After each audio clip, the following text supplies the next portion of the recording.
Depuis une quinzaine d'années, il y a eu toute une réécriture de l'histoire algérienne et on est en train de refaçonner non seulement l'histoire, mais l'identité algérienne.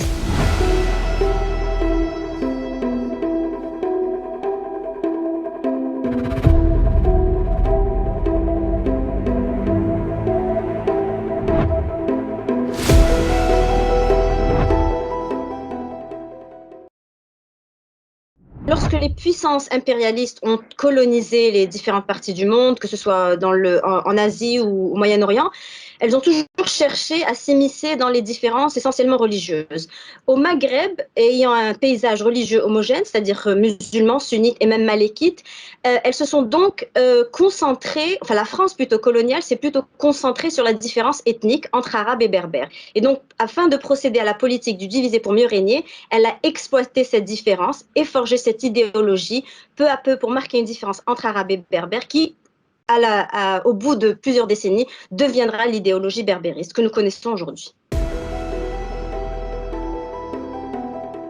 Les Arabes, quand ils sont arrivés au Maghreb apportant le message de l'islam, ils ont identifié une population autochtone que déjà les Romains et les Grecs avaient appelé les barbares et donc que les Arabes avaient appelé Belad al-Barbar. Et donc à partir de cela, on a commencé à voir une différence entre les autochtones et les nouveaux arrivants, les Arabes. Et au fil du temps et sur les 1000 ans qui ont suivi, on a eu tantôt des émirats qui étaient des dynasties berbères et des dynasties arabes et essentiellement une fusion entre les deux puisque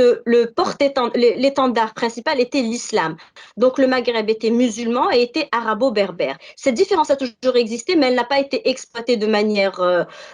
politique, comme ça a été le cas avec l'arrivée de la France coloniale, qui a pratiqué la politique du diviser pour mieux régner, justement en créant l'idéologie berbériste. Lorsque la France entame la campagne de colonisation de l'Algérie, elle se fait en plusieurs étapes. Donc la première, une étape militaire, la seconde, une étape agricole, puisqu'elle envoie des laboureurs s'approprier les terres, et la troisième, qui a été très importante, c'était d'envoyer des anthropologues qui a étudier la société locale. Et donc, cette société a eu pour mission d'identifier les différences et de pouvoir amener des éléments que la France coloniale, l'administration coloniale allait exploiter. Donc, ayant identifié différents groupes berbères, les Chaouis, les Mozabites et aussi les Kabyles, il y a eu on a misé sur la Kabylie en raison de sa géographie. Elle était proche de la capitale, elle était côtière et surtout, elle avait une population qui était assez pauvre, donc qui pouvait être exploitée facilement. Il y a eu aussi, il faut le reconnaître, une alliance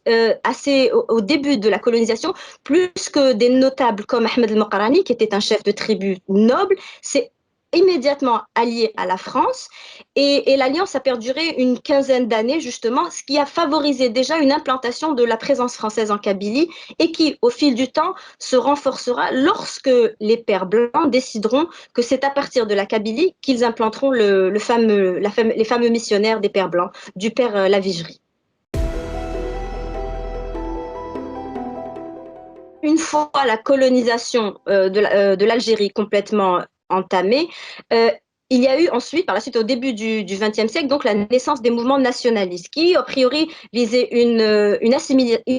assimilation avant une quête indépendantiste. Mais pour briser cet élan, il fallait donc revenir à exploiter les éléments exploitables de la société algérienne, à savoir cette différence entre arabes et berbères. Elle a peiné à prendre et il a fallu attendre 1949, la fameuse crise berbère, où justement les premiers berbéristes ont tenté d'imposer cette nouvelle idéologie dans la formation et dans les nouvelles plateformes politiques qui allaient être les éléments, les premiers textes fondateurs de l'Algérie indépendante. Au moment où il y avait une guerre, il fallait fédérer tout le monde et on a mis cet argument de côté. En revanche, après l'indépendance, ces mouvements ont été bien exploités par la France postcoloniale qui n'a jamais véritablement digéré l'indépendance de l'Algérie. Et donc, l'administration française a commencé à miser sur le berbérisme en soutenant financièrement, en apportant, en accueillant les militants dits berbéristes pour leur proposer de l'aide politique, financière, etc. Et c'est pour ça qu'en 1966, avec l'aide d'un des lieutenants de Charles de Gaulle, qui s'appelait Jacques Péné, on a vu la création de l'Académie berbère. Et c'est à partir de cette création que tout ce que l'on connaît aujourd'hui du berbérisme moderne, c'est-à-dire le fanion avec la lettre que l'on reconnaît aujourd'hui qui symbolise les berbères, le calendrier, le temazir, toutes ces choses-là qui n'existaient pas, qui ne font pas partie du patrimoine berbère maghrébin antérieure à la présence française. Et c'est à partir de ce moment-là qu'on voit la naissance de ce mouvement politique, idéologique et bientôt qui deviendra non seulement sécessionniste, mais aussi violent, puisque déjà dans les années 70, il y a des attentats terroristes commis par des éléments berbéristes et on voit une évolution du mouvement qui peu à peu crée la division au sein de la société algérienne. Depuis une quinzaine d'années, il y a eu toute une réécriture de l'histoire algérienne et on est en train de refaçonner non seulement l'histoire, mais l'identité algérienne. C'est-à-dire que toutes les valeurs, tout le patrimoine oral, écrit, avec lequel des générations d'Algériens, que ce soit post-indépendance, pendant la colonisation ou avant la colonisation française, ces histoires-là avec lesquelles nous avons tous grandi, sont complètement effacées au profit d'une nouvelle histoire qui place l'Algérie un peu dans le giron de la France. C'est-à-dire que quand on revient à une berbérité antique, qui était pro-romaine, par exemple en faisant la promotion d'un Massinissa qui était pourtant un vassal de Rome, on se place automatiquement dans le giron de l'Occident et on